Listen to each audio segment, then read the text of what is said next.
don't know if you're like me, but every once in a while I think, what has happened to our world? And I grew up in the turbulent 1960s and 70s.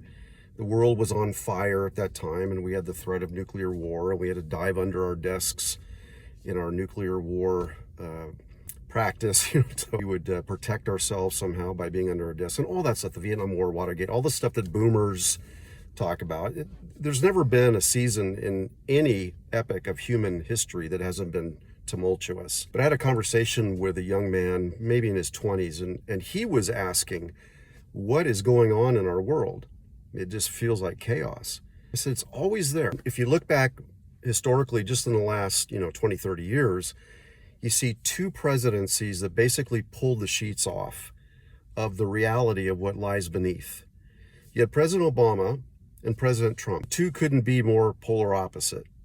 But in both presidencies, covers were pulled off. You could oversimplify it by saying, hyper-leftism and hyper-rightism, whatever you want to call it. But it sure showed an ugly side of our country, but has always been there. Those presidents, in a sense, gave a voice to one side and the other, and we see how ugly those voices can be. Again, on both sides. And whenever somebody says, well, let's try to find the happy middle, a centrist approach, those people are vilified as though, being a centrist is anti-everything. There's no compromise whatsoever.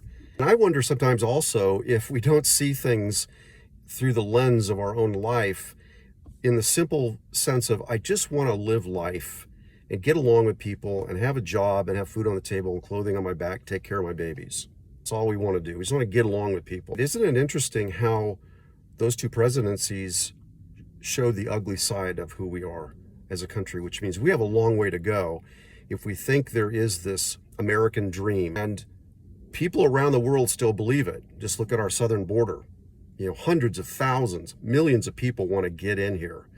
And I don't believe for an instant that the majority of them are terrorists. I believe the majority of them are people trying to escape really bad situations and wanting to be in an environment where they have the freedom to build a life. I get that. There's also terrorists. We have to be careful. But I wonder sometimes if we shouldn't take a step back and think, if there is such ugliness, what am I doing? What am I doing as a person in my sphere of influence to change that?